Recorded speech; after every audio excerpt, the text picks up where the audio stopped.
right? People without good shin box, lower back injuries are insanely common because we sit down, people can't do a split, their hamstrings are tight, their leg doesn't internally rotate or externally rotate. When they fly off of a horse or a dirt bike, or they get thrown in judo, if that one thing is too tight, the movement tries to come out someplace else. It tends to come out for most people somewhere in their back, probably their lower back. Yeah. Cheap, easy thing to do. So we've used the Shinbox to assess. We can see how our hips are moving, how the tension in our body on a given day. We can use the Shinbox to mobilize. And then we have programs, the Shinbox Hip Power and then the Kettlebell Resilience, which is basically loaded mobility training. Yeah. But you can also build strength in the Shinbox. So just a simple example would be a press. So get into the Shinbox position, and then we're driving up, just as if we were doing any type of a shoulder press. This does not have to be categorized as loaded mobility. This could be your strength training. It's just strength in a horrible position. Exactly. Strength in a horrible position is important. BJJ guys know this. So you have your standing structural strength, right? Your deadlift, your squat, your military press. A key to training. But if you're not combining that with some type of sport-specific training, so think your barbell is your general physical preparedness, but then you need to be specifically prepared to do your sport. A lot of people are not doing a sport or not doing enough of a sport in order to make up that chunk of training. So you can turn your strength training into these position-specific things. Shinbox, I think, is one of the more nasty ones to do strength-specific training in, because anybody who has an office job is they need this one. Yeah, but exactly why you should go through all of the loaded mobility stuff first.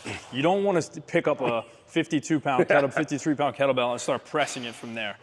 But from here, I mean, you could just go heavier, right? Or another thing I like to do is actually set up a cable and do rows in this position. So now you can get the press and the pull. Hey, we got a cable machine.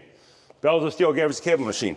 Here, same exact thing. I'm in the Shinbox position, and you're really gonna feel this entire chain.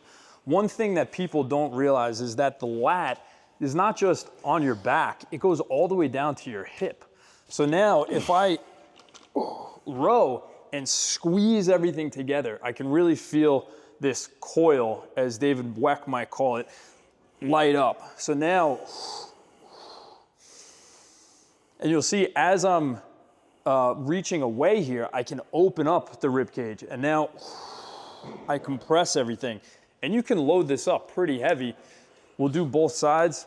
So you can imagine, I just finished a set of presses, overhead presses with a heavy kettlebell or dumbbell. And now I'm right over to the rack and doing my row pattern. I'm breathing in as I'm extending to open up this lateral aspect of the body, open up the rib cage, and then as I breathe out, I'm compressing it all, making this short side. And you will absolutely notice that you can build strength from a kind of a unique compromised position in the Shinbox. I like this one. I used to do a version of this back when I was in the circus all the time, and this cable machine's a little bit low, works a little bit better with a high one, but we would always start full kneeling and we would change it into a towel grip, run a towel through the handle so that you can get this full extension, and then contraction, turn it into a press, and then take it into the splits. We would take it into the splits and do pulls, and then when we got really feisty, we would turn it all the way into a front split and use this as the loaded stretch to open up that whole line, go down to Dying Warrior, and then contract all the way closed. But I had not considered putting it into Shinbox. But now you can see the Shinbox can be much more than just a mobility position. Yeah. You can use it to build actual strength for real life stuff. Position-specific training is one of those things that people might not get to because people just don't talk about it a lot at all. Everything is about your standing, and then most training I find is based on some version of like football training, right? So much of the stuff you do in the gym is something that was related to football at some point. Yep. But if you're not a football player, if you're a grappler or a circus performer or an equestrian, then you need to start looking for your position-specific training for those individual things. Right.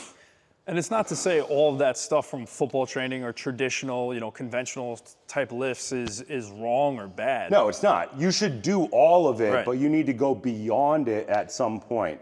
How many years into training are you? 15. Yeah, how many years into just working out are you? Oh, 30? Yeah, I'm over 30. And you start with the basics. You do 500 push-ups a day, 500 sit-ups, 100 pull-ups. You run 5 miles. Then you start doing some jujitsu. You learn to take falls. You figure out there's a giant hole in your training. Maybe you should be doing some rotation. Maybe you start doing sandbag lifting. You go through that. Everybody has their bodybuilding phase where they've got a lot of time, usually when they're younger, and they've got 2 hours a day to go to the gym. Awesome, do it.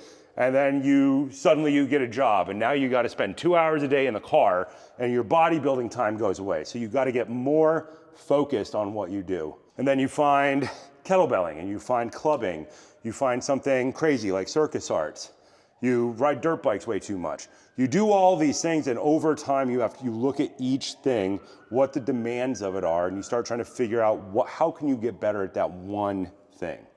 And just the more ways you can expose your body and your spine to different positions and load them responsibly, you can get in some really bad positions you don't want to load, right? Yeah. But if you can think of smart ways like the Shinbox, it's a pretty tough, challenging position, but you're not going to hurt yourself too bad in that position. If you fall down a lot, then Shinbox helps because it means that your hips are mobile enough that the movement's not going to transfer to your back. Right? People without good Shinbox, lower back injuries are insanely common because we sit down, people can't do a split, their hamstrings are tight, their leg doesn't internally rotate or externally rotate.